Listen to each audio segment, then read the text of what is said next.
حلاوة زمان، عروسة حصان وآن الأوان يدوق يا ولد. متشكرين يا عم محمد، شكرا، الله يكرمك. عروسه الحصان ايه يا حاج؟ ده كان زمان الكلام ده.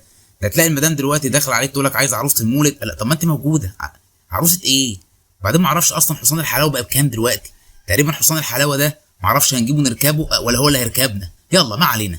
من يومين كده لقيت عيل من العيال داخل عليا بيقول لي يا بابا احنا عايزين نشتري حلاوه. قلت له حلاوه؟ حلاوه يا ابني ما هي مرميه في الثلاجه. قال لي لا عايزين نجيب حلاوه المولد. قلت له مولد؟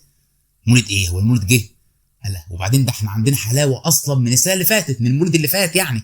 وما شاء الله الحلاوه عندنا في مصر تحس ان هي فيها سر من اسرار التحنيط من ايام قدماء المصريين، ما شاء الله بتقعد بالسنين. يعني احنا لو فتحنا مقبره فرعونيه ولا حاجه ودعبسنا كويس ممكن نلاقي مثلا ايه، حتتين حمصيه، حتتين كف كده حلوين، شويه علف على جنب. ما هو الملك خوفو يعني اكيد كان عامل حسابه ان هو ممكن يصحى يحلي، مش هنقضيها كلها زلع جبنه قديمه وعسل ابيض يعني، اكيد حاجه زي كده. المهم فالواد وراني شويه فيديوهات، لقيت شويه اسعار غريبه جدا. حسيت كده ايه ان بقى فيه طبقيه في علب الحلاوه. يعني مثلا ممكن تروح تشتري علبه كيلو 90 جنيه او حتى 180 جنيه 200 جنيه، ممكن علبه تخش لها مثلا في 2000 3000 جنيه.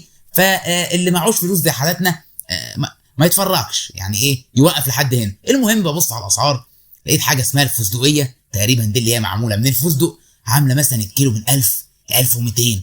بصيت على اللوزيه من 500 ل 650. لوزيه ده انا لما اللوز عندي بتجيلي كان ناقص يرموني في البحر.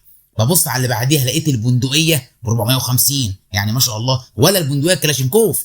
بعدين بقى تلاقي الحاجات الغلبانه الحلوه دي، السمسميه مثلا 130، الحمصيه اخرها 85. واخد بالك الحمصيه دي احنا كنا بناخدها كده على الباقي، ها، زي شرايط الريفو في ايام العز، بقت عامله 85.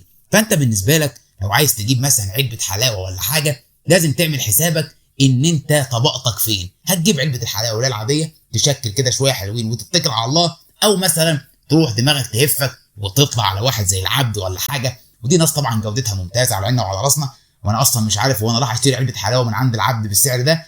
العبد ده اسم المحل ولا انا العبد ده اللي راح يشتري؟ المهم ممكن لو عملت لك شويه فستقيه على شويه لوز على شويه كلاشينكوف على شويه سمسميه وحمصيه وواحد ملبن حبل مشنقه تخش لك مثلا في 1800 ولا 2000 جنيه. فانت بالنسبه لك اول ما المدام تيجي تقول لك المولد جه عايزين نجيب الحلاوه، امسك ضرسك. اي ضرسي وجعني ما اقدرش اكل حلاوه. او روح عند اي واحد صاحبك كده عنده معمل تحاليل اضرب لك تحليل سكر فيك ولا حاجه وهاتهولها، وهي كده كده ما تقلقش هتعيط يعني ولا حاجه، وهتقول لك ايه، بس مش مدخلين الحلاوه بيتنا نهائي.